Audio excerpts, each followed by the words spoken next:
हरे कृष्णा। आज की इस क्लास में सभी भक्तों का स्वागत है। हम आज की भक्ति रत्नाकर क्लास को मंगलाचरण से प्रारंभ करेंगे। ओम अज्ञानतिमिरन्धस्य ज्ञानाञ्जनशलाकया चक्षुरुन्मिलितं येन तस्मै श्रीगुरुवे नमः। श्रीचैतन्यमनोभीष्टं स्थापितं येन भूतले स्वयं रूप कदा मह्यं ददाति स्वपदान्तिकं।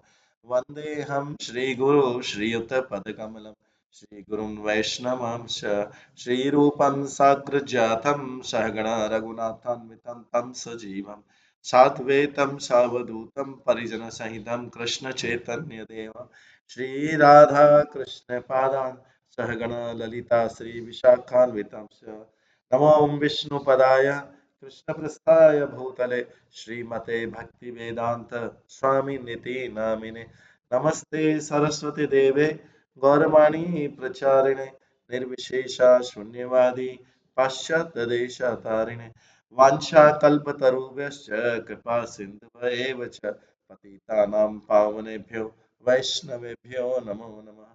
जय श्री कृष्ण चैतन्य प्रभु नित्यानंद श्री अद्वैत गदाधर श्रीवासादि श्री गौर भक्त वृंद। हरे कृष्णा कृष्णा कृष्णा हरे हरे हरे राम राम राम हरे हरे।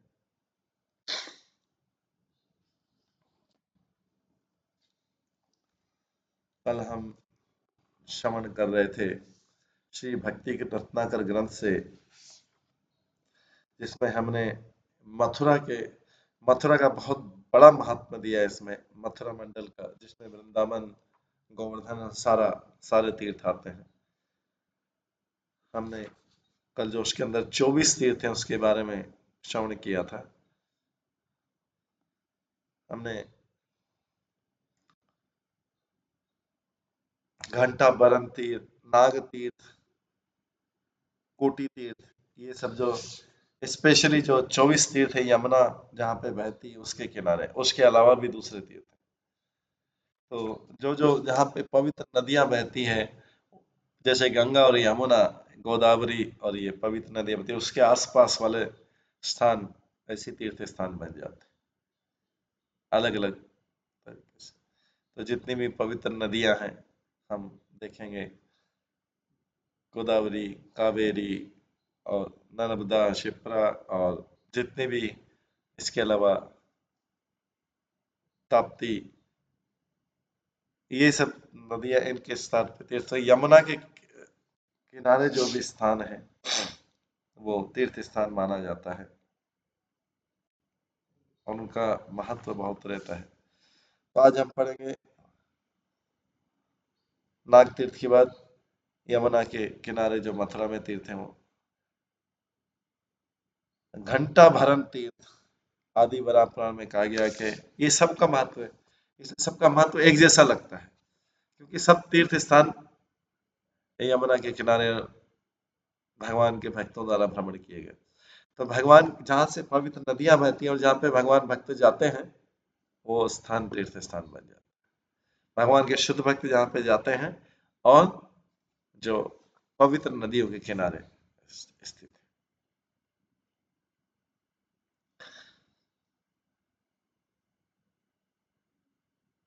अब जिसमें जैसे एक चक्रधाम जो है, यहाँ पे गंगा नहीं बहती, लेकिन वहां पे नित्यानंद प्रभु अवतरित हुए थे, इसलिए वो तीर्थ स्थान बन गया।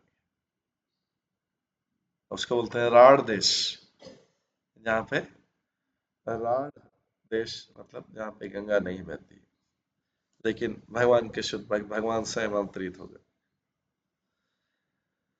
इसके बाद जो है घंटावन तीर्थ के बाद आदि पुराण कहते हैं कि इसमें स्नान करने से व्यक्ति के सारे पाप नष्ट हो जाते हैं और वो सूर्य लोक, जो स्वर्ग लोक का हिस्सा है, वहां पे जाते हैं। इसके पश्चात दूसरा तीर्थ है, आगे ब्रह्म तीर्थ है। आदि वराह पुराण के अनुसार जो यहाँ पे स्नान करता है वो विष्णु लोक में जाता है। अलग अलग जगह के अलग अलग, कहीं पे देवताओं के लोक में जाते हैं, कभी भगवान के लोक में जाते यहाँ पे जो भी स्नान कर सकता है, यहाँ का जल पीता है पवित्र स्थान का, वो संतुष्ट रहता है और देवताओं के लोक में जाता है बिना कोई रेस्टलेस भी, क्योंकि मन बहुत चंचल है, तो संतुष्ट रहता है और विदाउट फीलिंग रेस्टलेस, कोई चंचलता नहीं रहती, और वो ब्रह्मा का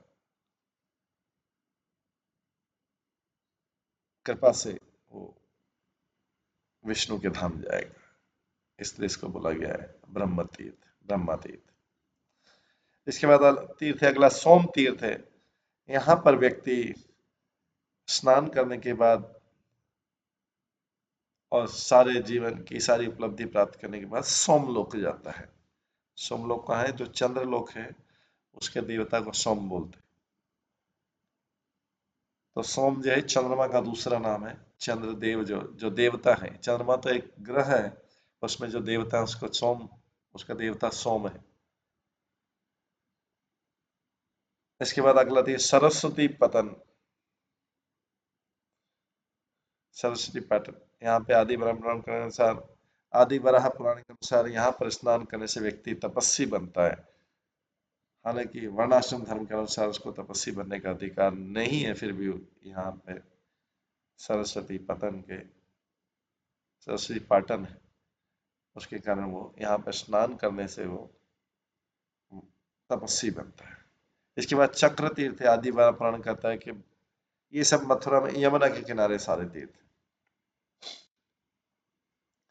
कि यहाँ पर स्नान करने से और 3 दिन उपवास करने से व्यक्ति ब्राह्मण वध का भी से भी मुक्त हो सकता है। इसके बाद अगला तीर्थ है दशामेध तीर्थ, दशामेध तीर्थ है, ऐसे ही प्रयागराज में भी है।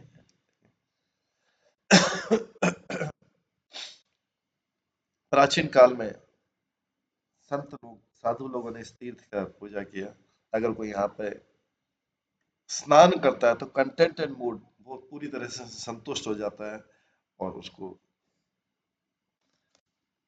वो अपने आप को सारी इच्छाओं के रहते हुए अपने आप को संतुष्ट मानता है और इसके बाद स्वर्ग लोक को प्राप्त करता है। इसके बाद अगला स्थान है विघ्नराज तीर्थ। ये बहुत ऑस्पिशियस है, बहुत शुभ है और कष्टों से मुक्त है। यहाँ पर स्नान करने से व्यक्ति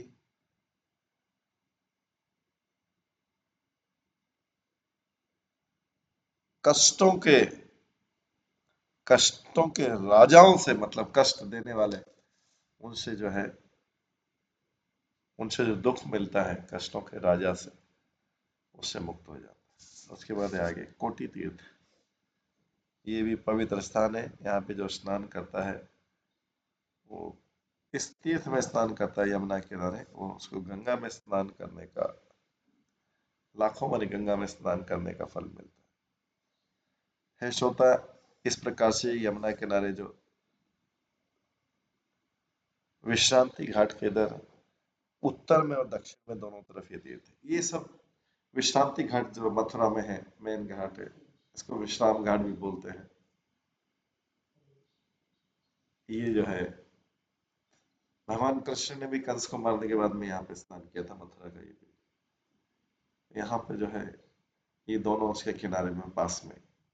इसके बाद मथुरा के दूसरे तीर्थों का वर्णन आता है, श्रीवास आचार्य को बता रहे हैं। श्रीवास आचार्य भी जो गोपाल भट्ट गोस्वामी के शिष्य हैं, उनको बताए, तो उनको बता रहे हैं कि श्रीवास, यहाँ पे चैतन्य महाप्रभु ने है हैप्पीली बात किया था all the 24 Ghat of Yamuna. ये सब पास पास में, एकदम पास में।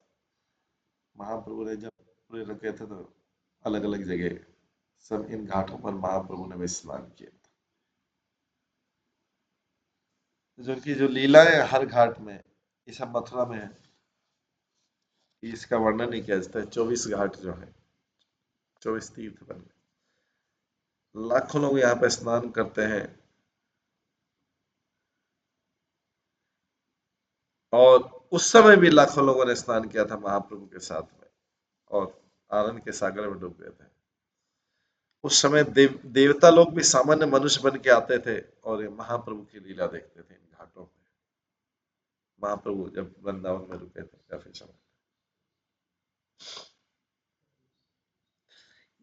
वे सब महाप्रभु की महिमा गाते रहते थे। और अब श्रीनिवास को बोलते हैं, श्रीनिवास अब हम इन सब घाटों को, अब हम दूसरे पवित्र स्थानों पे भी जाएंगे।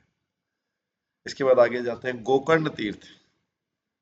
कई बार इसको विश्वनाथ तीर्थ भी बोलते हैं। ये भगवान विष्णु का फेवरेट स्थान है। इसके बाद आगे कृष्ण गंगा। आदि वराह पुराण में कहा गया कि व्यक्ति 5 जगह पे स्नान कर ले। विश्रांति घाट तो यहाँ पे यमुना में स्नान हो गया, विश्रांति घाट यमुना किनारे। शोकर तीर्थ, नैमिषारण्य तीर्थ, प्रयाग तीर्थ, वहां पे गंगा यमुना सब में स्नान होगा। और पुष्कर तीर्थ। इन स्नान करने के हिसाब से ये 5 तीर्थ।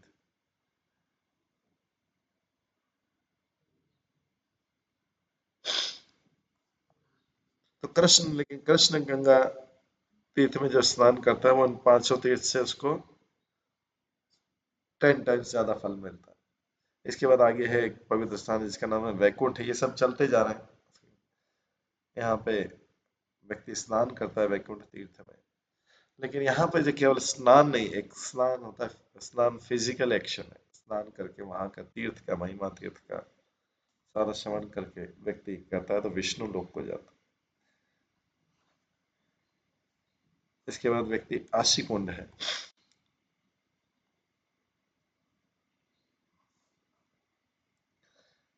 आदर्श आदि वराह पुराण के अनुसार अगर व्यक्ति कोई 4 विग्रह का दर्शन करता है, वराह, नारायणी, वामन एंड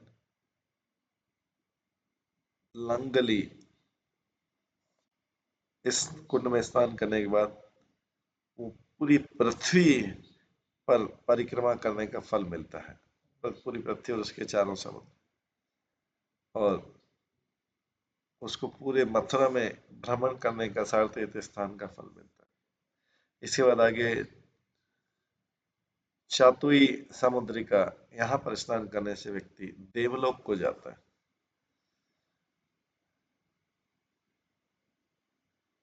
श्रीनिवास, कौन वर्णन कर सकता है मथुरा के मंडल की? मथुरा मंडल में वृंदावन, गोकुल, गोवर्धन ये सब आ जाते हैं, इसलिए मथुरा मंडल बोला जाता है। तो यमुना में स्नान करने से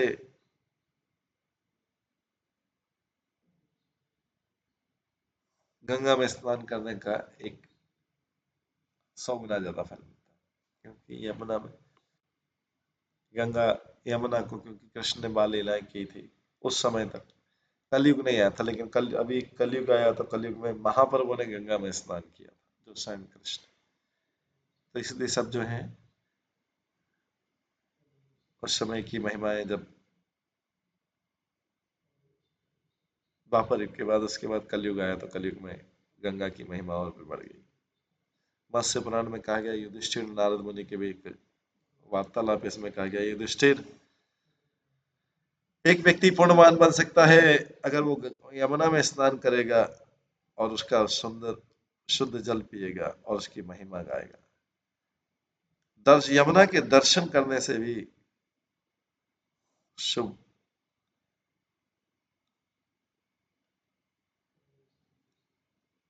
उसका शुभ कर्म मिलता है। जो जिसको यमुना में श्रद्धा है और उसका जल पीता है, वो गारंटीड है कि उसके 7 पीढ़ी जो है परिवार के, उनके लिए मंगलता गारंटीड है। जो भी व्यक्ति यमुना के किनारे मृत्यु होती है वो नित्य धाम को प्राप्त करता है। तो ऐसा नहीं गंगा महत्वपूर्ण है, क्योंकि गंगा का महाप्रभु की लीलाएं बाद में हुई सारी, तो इसलिए उस समय की यमुना की महिमा। एक भगवान के बोला जाता है कि हम जो है यमुना में भगवान ने, कृष्ण ने स्नान किया तो गंगा में, भागीरथी में महाप्रभु ने स्नान किया।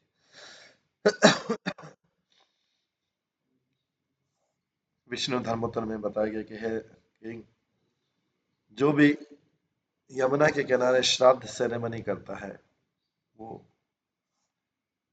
अमर होने का वरदान प्राप्त करता है और स्वर्ग लोक में जाके सुखी होता है। ये देवताओं के समान अमर। मथुरा पद्म पुराण के मथुरा खंड में आता है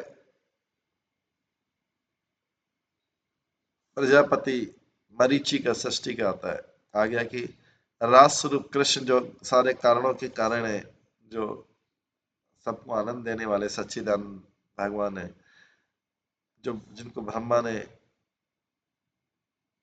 बहुत ग्लोरीफाई किया भगवान कृष्ण को, वे यमुना के रूप में रहते हैं।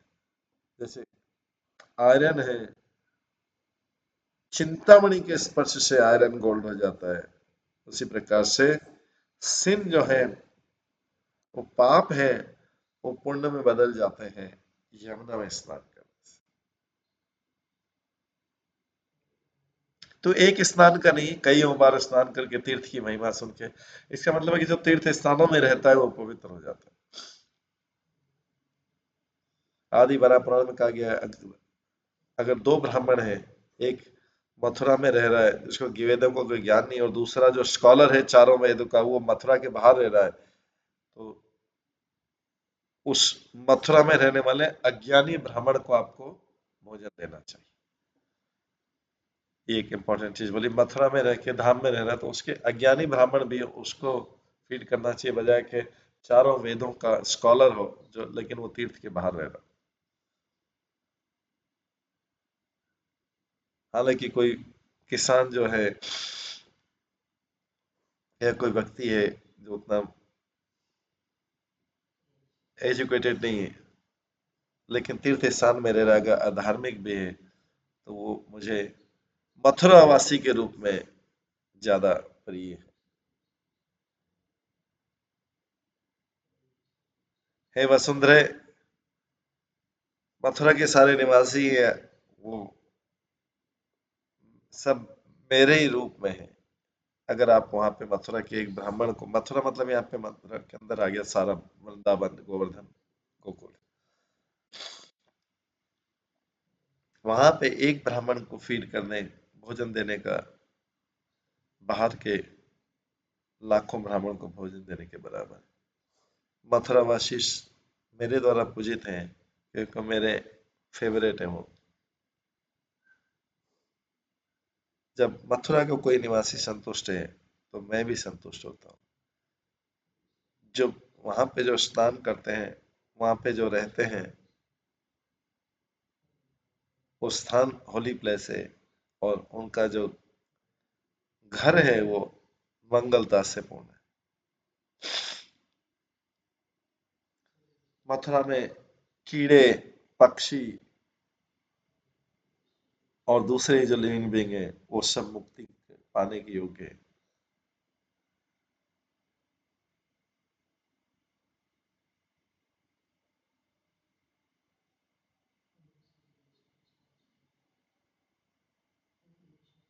इसके बाद आगे और उसकी महिमा का वर्णन आता है।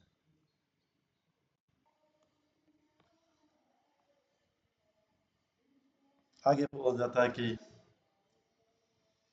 श्रीनिवास आचार्य को मथुरा की महिमा बता रहे हैं।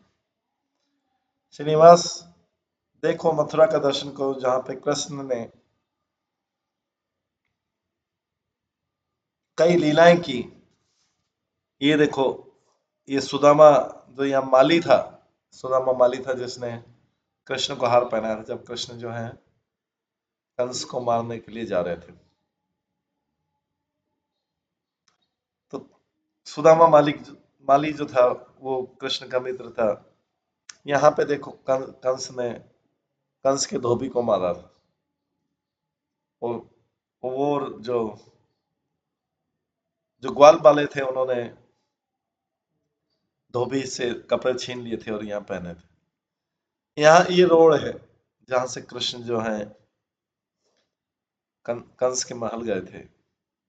एक एक चीज बता रहे हैं श्रीनिवास आचार्य को। यहाँ से कृष्ण गए थे और मथुरा के सारे निवासी उनकी तरफ आकर्षित हुए। यहाँ पे देखो कृष्ण ने जो कंस के द्वारा रखा गया धनुष को तोड़ा था। वो और उनके मित्र जो सारे थे ये मथुरा के इस प्रकार से यहाँ पे बड़े शान के साथ चल रहे थे इस रोड पे, सारे ग्वाल वाले। कोलिया कोलिया पीठ हाथी जो वास्तव में असुर था, उसने कृष्ण का यहाँ पे देखो रास्ता रोका था। कृष्ण इस कोलिया पीठ हाथी को इजीली मार दिया था और उसकी हाथी के दांत निकाल लिए थे बाहर, और दांत को लेके बाकी सिक्योरिटी गार्ड को, जो वहां थे गार्ड, तो उनको मारा था।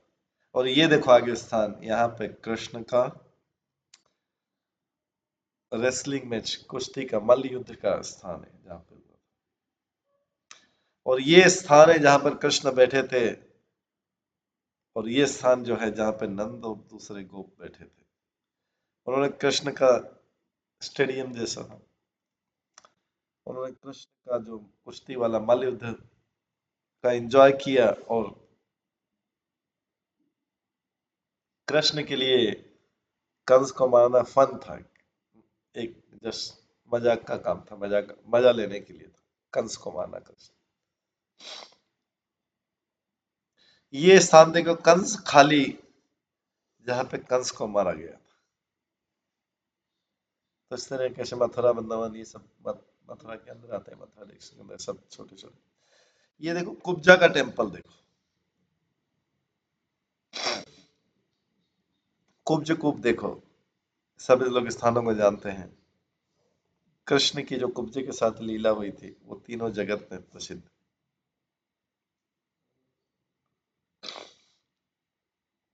ये जो दोनों स्थान है, बलदेव कुंड और कृष्ण कुंड, यहाँ पे कृष्ण और बलराम ने अपने मित्रों के साथ वाटर स्पोर्ट्स किया था, जल में क्रीड़ा की थी।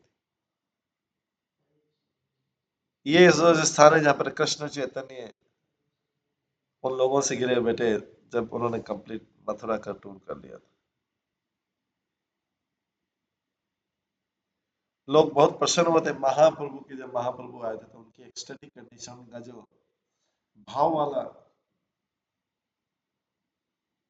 उच्च भाव वाला जो अवस्था थी, उसको देख के लोग बहुत उल्लासित हो गए थे। यहाँ के जो ब्राह्मण निवासी हैं मथुरा के, लगता है वो स्वयं कृष्ण ही थे तपस्वी अवस्था में। कौन जो है महाप्रभु के आध्यात्मिक क्रियाओं का वर्णन कर सकता है। उन्होंने अपने आप को छिपा के रखा था कि वो कृष्ण है, बाहर गोल्डन कॉम्प्लेक्शन था, उनका शरीर गौर वर्ण का था।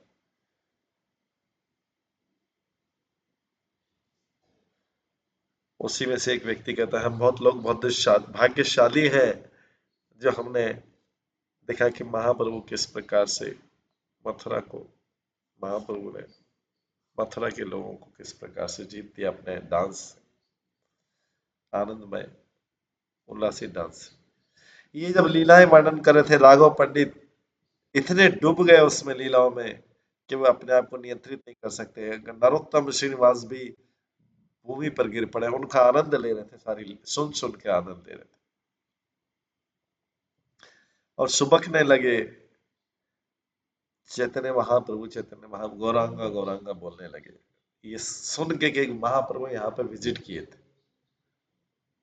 कुछ समय पश्चात उन्होंने अपने आप को शांत किया, और राघव पंडित उनको दूसरे मथुरा के दूसरे पवित्र स्थानों पे ले गए। ये सब इनका मथुरा वृंदावन विजिट हो रहा है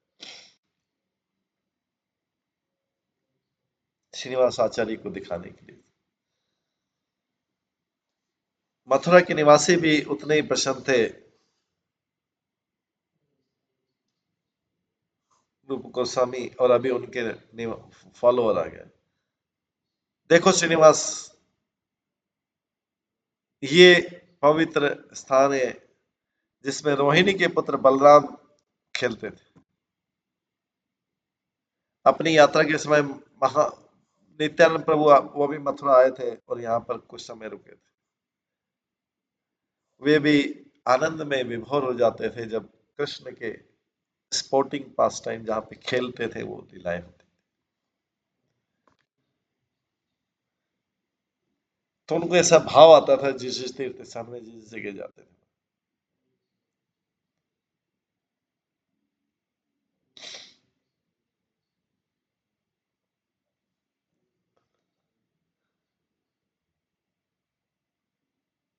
वे आनंद में डूब गए थे अपने, नित्यानंद प्रभु आनंद में डूब गए अपने ही पूरी युग में अवतार बलराम, जो बलराम स्वयं उनको उनकी लीलाएं देख।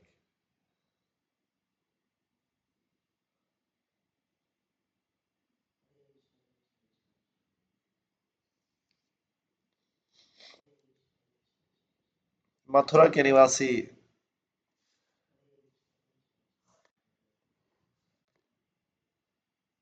अपने सारे कष्ट भूल गए नित्यानंद अवधूत चंद्र को देख। इन सब स्थानों का दर्शन करने से व्यक्ति जो है अपना दुख भूल जाता है। One forget the agonies of love and, और भगवान के प्रति उसका प्रेम हो जाता है भगवान के सारे स्थान देखने से, उनका महात्मा सुनने से। इसके बाद मथुरा मंडल के द्वादश वन, उसमें से वृंदावन एक है। राघव पंडित श्रीनिवास नरोत्तम ने केशव के ब्यूटीफुल द्वादश वन का दर्शन किया, जो सारे पापों को हरने वाले हैं, मंगलमय। मथुरा के यमुना के पश्चिमी भाग में मधु वन है, ताल वन है, कुमुद वन है, बहुला वन है, कामी वन है, खादिर वन है और वृंदावन है। यमुना के पश्चिम भाग।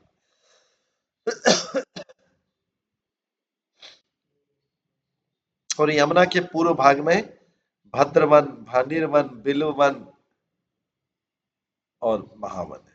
इस तरीके से 5 एक तरफ, 7 एक तरफ, 12 वन।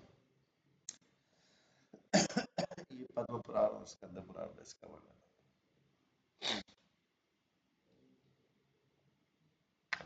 महावन,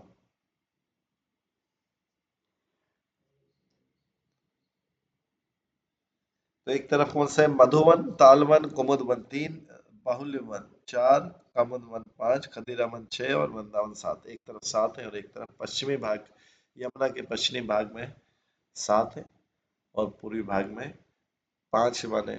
यमुना के ना इस प्रकार से 12 वन हुए। अब महावन का वर्णन आता है। हे श्रीनिवास, ये महावन है, देखो।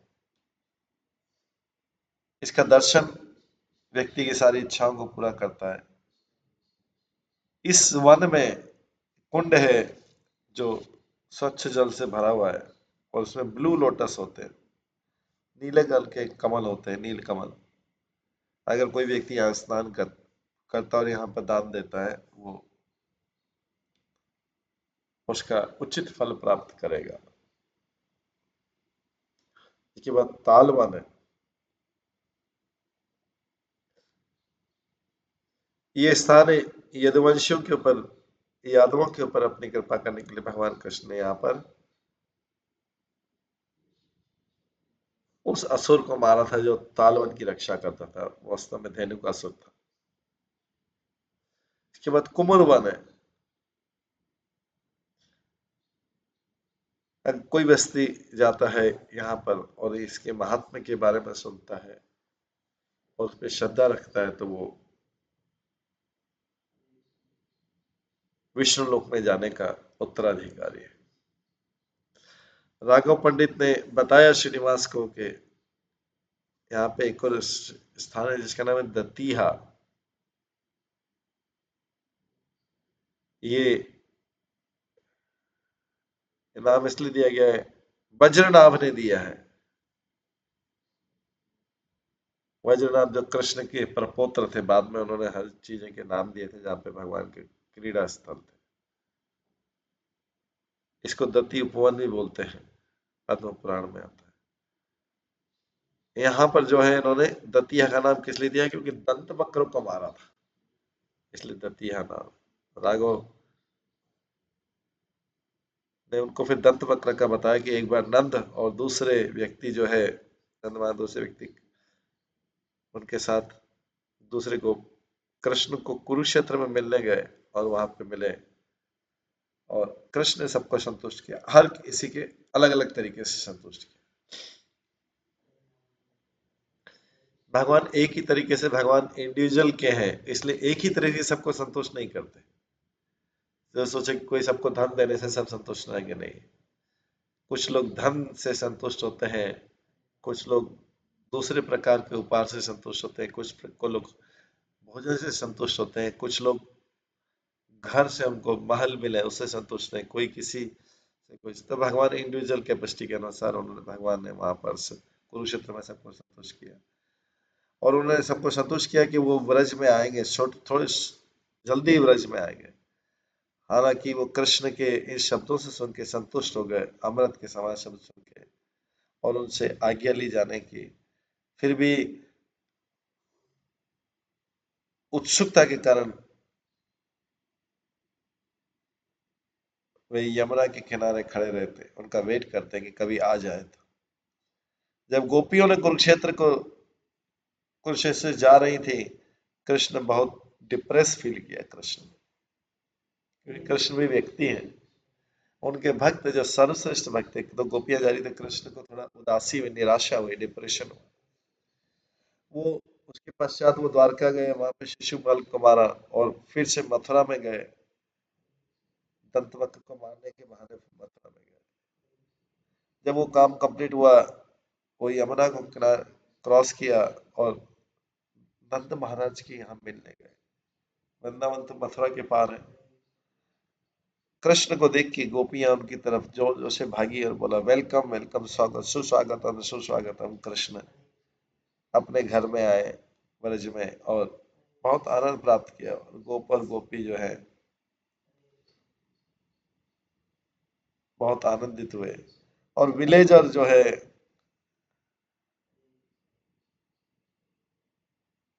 आयोर आयोर, एक तो अनी और शब्द लगे, ये आयोर आयोर आयोर आयोर मतलब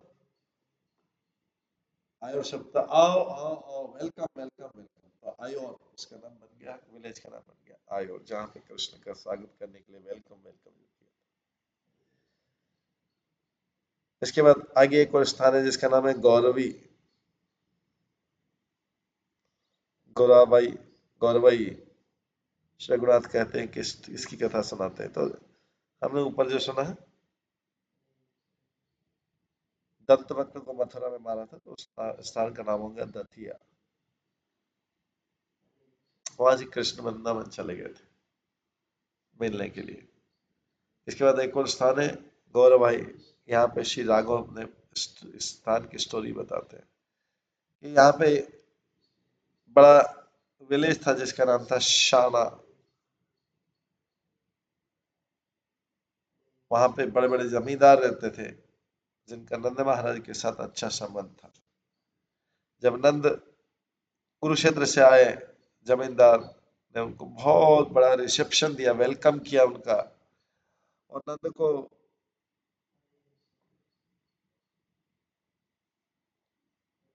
ये रास्ते में पड़ा था नंद महाराज के, तो नंद महाराज का बहुत बड़ा रिसेप्शन किया और कुछ दिन रुकने का निवेदन किया।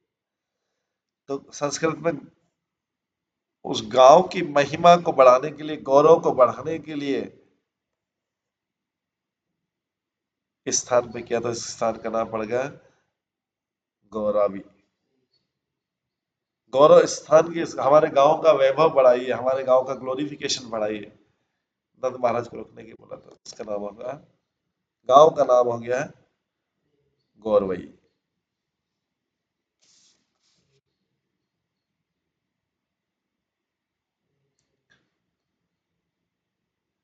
जब नंद महाराज जो ब्रज के स्वामी है,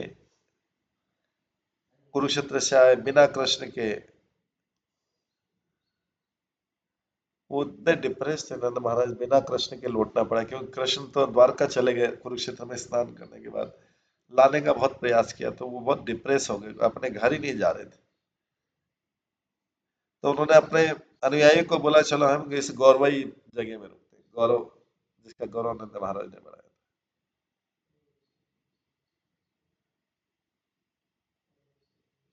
ये जो गोकुल से दूर था।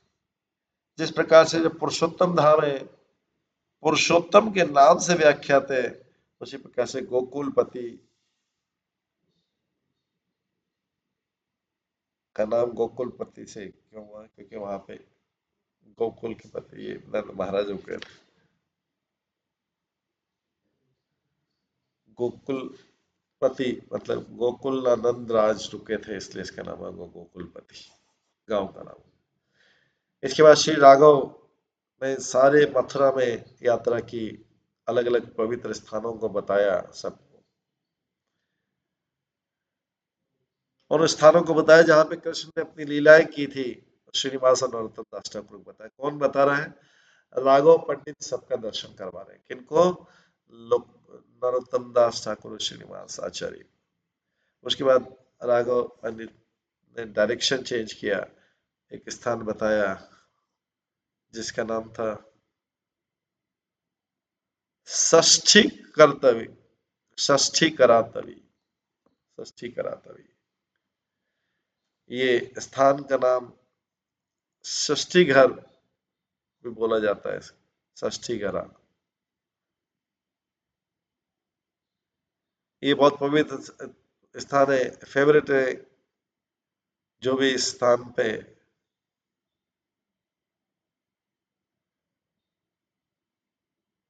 दर्शन करता है और यहाँ पर उपवास करता है एक दिन का, वो विद्याधर लोक को प्राप्त करता है।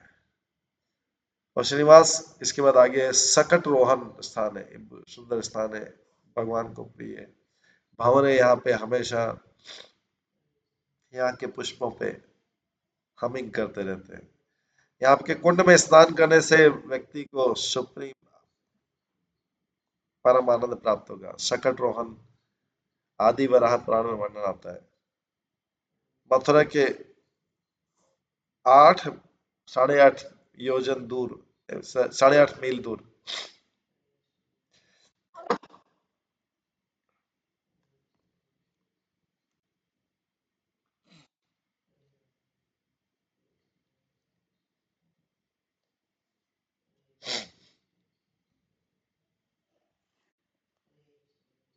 8.5 योजन दूर है सकट रोहन है। यहाँ पे हजारों भंवरे फूलों के आसपास मंडराते रहते हैं। जो यहाँ रुकता है और एक दिन का फास्टिंग करता है और यहाँ पे स्नान करता है, वो विद्याधर लोक को प्राप्त करेगा।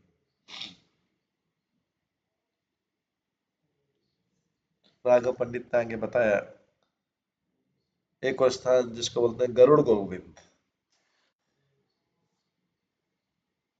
गरुड़ गोविंद है। एक बार खेल खेल में श्री श्री दामा ने अपने आप को गरुड़ के रूप में ट्रांसफॉर्म कर दिया और श्री कृष्ण जो है विष्णु के रूप में आ गए और उस गरुड़ के ऊपर बैठ गए, बर्ड के ऊपर बैठ गए। इस प्रकार से ये लीला करने के कारण उसके स्थान का नाम हो गया गरुड़ गोविंद हो गया। श्री दामा बैठे हुए और श्री दामा ने अपने आप को गरुड़ बना लिया और कृष्ण ने अपने आप को विष्णु बना के इस प्रकार से उस स्थान पे गरुड़ गोविंद।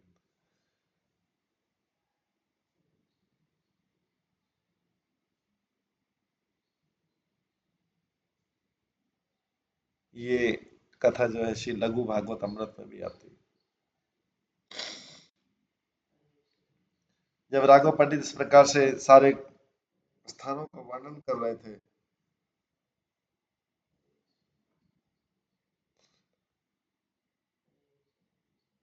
वो चलते रहे और उस स्थान पर पहुंचे जिसका बोलते हैं गंधेश्वर स्थान। स्थान का नाम है गंधेश्वर स्थान।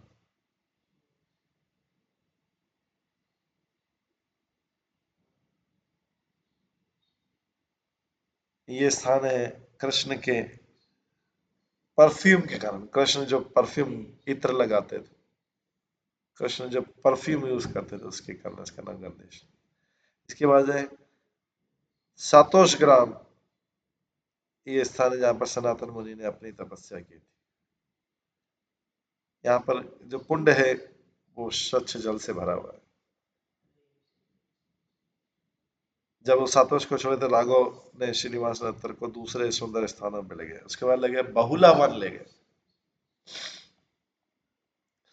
जब यहाँ पर बहुला फॉरेस्ट में गए राघव पंडित, ये बोले ये स्थान है जहाँ पर चैतन्य महाप्रभु आए थे और उन्होंने आनंद में यहाँ पे कीर्तन किया था। उनको देख के लाखों गायें भी उनके आसपास गिर गई थी और उनको ऊपर बड़े प्रेम से उनको देख रही थी। तब गौर ने, महाप्रभु ने हर एक को टच किया, हर एक गाय को टच किया। वो सब देख रहे थे उनकी तरफ, उनका डांस करते। और इस प्रकार से ये गाय बहुत आनंदित हुई। यहाँ के प्रिय पशु मयूर कोयल बहुत आनंदित हुए। कृष्ण के कोयल और मयूर उनके कृष्ण के सिर के ऊपर से बार बार जाते थे, उड़ उड़ के जाते थे, इतने आनंदित हुए। और महाप्रभु के ऊपर भी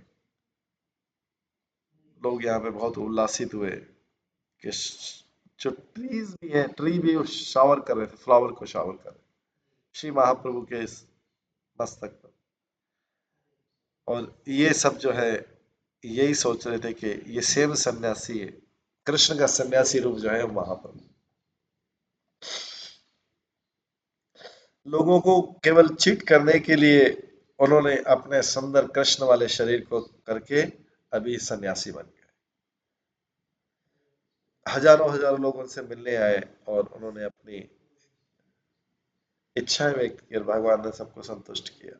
महाप्रभु ने, राघव पंडित ने श्रीनिवास को Narottam Das Thakur beautiful lotus filled pond को भी दर्शन कराया, जिसका नाम है संकर्षण कुंड है। ये स्थान है, इसको मानस ऋषि भी कहते हैं। यहाँ पे कृष्ण और लक्ष्मी के दर्शन करने का फल मिलता है। आदि वराम पुराण में आता है कि बहुला बहुला वन सारे वनों में श्रेष्ठ है। जो भी व्यक्ति इस वन में प्रवेश करता है वो अग्नि लोक को प्राप्त करता है। स्कंद पुराण में कहा गया है उत्तराखंड में कि बहुला जो है हरि की जो पत्नी है इस वन में रहती है।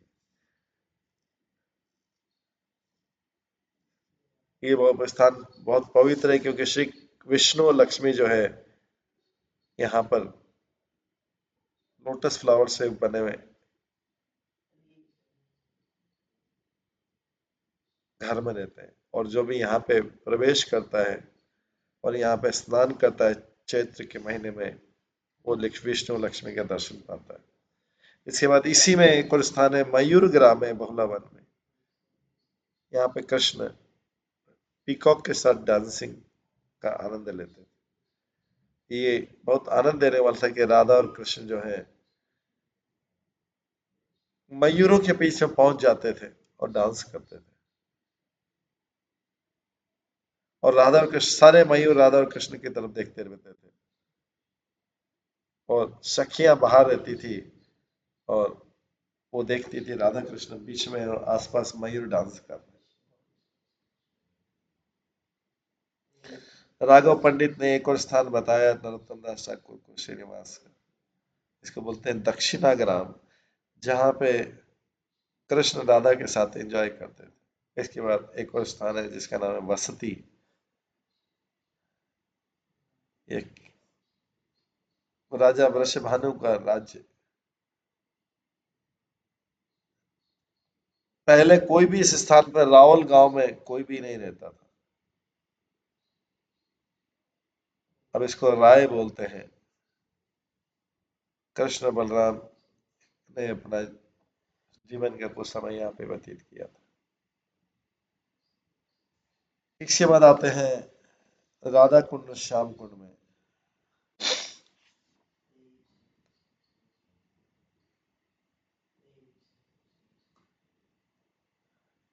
कृष्ण के विलास लीला में एक आता है गांव अरिता। ये बहुत आकर्षक लीला है। अरिता अरिष्ठा के नाम पे बनाया क्योंकि अरिष्टासुर आया था यहाँ पे।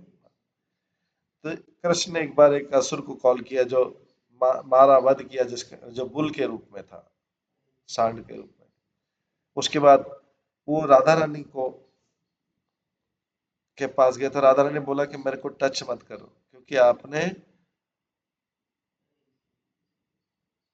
अभी प्यूरिफाइड, आपने काऊ वंश का वध कर दिया, जोकिंग नहीं किया था, क्योंकि कृष्ण ने एक बैल को मारा था। वास्तव में बैल तो असुर था। तो राधा रानी बोलते पहले आप अपने आप को इस पाप से शुद्ध करिए, सारे तीर्थ स्थानों में स्नान करना पड़ेगा। कृष्ण ने कहा मैं सारे तीर्थ स्थानों को यहीं पे बुला लूंगा और मैं इसमें स्नान करूंगा। तो उन्होंने पृथ्वी के सारे तीर्थों को बुला लिया और एक गड्ढा बनाया, जिसको सारे तीर्थों के जल से भर दिया। स्वयं जो सारे तीर्थ व्यक्ति है, सारे तीर्थ जैसे प्रयागराज और ये सब तीर्थ व्यक्ति, हर व्यक्ति वहां पे आया, कृष्ण के सामने अपने आप परिचय दिया और कृष्ण का ग्लोरिफिकेशन किया। कृष्ण ने बुलाया सबको, अपना अपना इंट्रोडक्शन दो और फिर चलो यहाँ पे जल डालो इसमें। कृष्ण ने फिर उस जल में स्नान किया और हर एक होली प्लेस का नाम बोला। उसने उन्होंने अपना तो अर्धरात्रि से जस्ट थोड़ा सा ही पहले अपना स्नान कंप्लीट किया। तो आज भी लोग जो है इसी को, इस श्याम कुंड राधा कुंड में स्नान कर, जो बाद में श्याम कुंड राधा हुए, उसमें स्नान करने जाते हैं अर्धरात्रि के समय। कृष्ण ने जो मजाक किया था,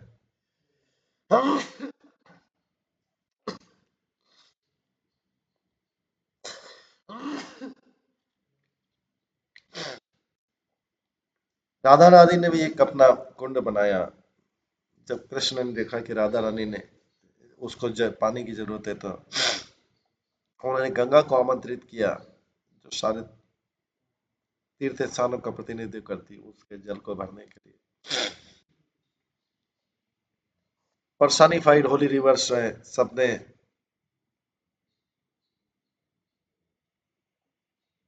राधा रानी को प्रणाम किया और उनके पास आए।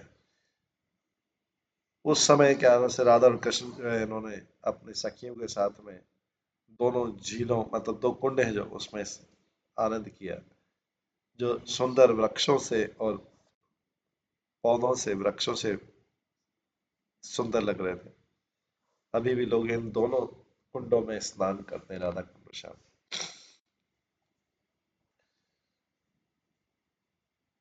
ब्रज विलास जो चैप्टर है, बुक जो रघुनाथ दास का, स्थावली का, उसमें राधा कुंड का वर्णन है, श्याम कुंड का वर्णन है।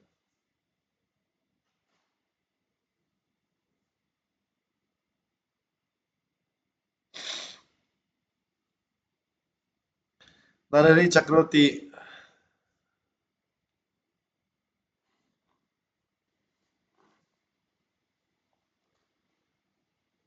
इस प्रकार से वर्णन आता है।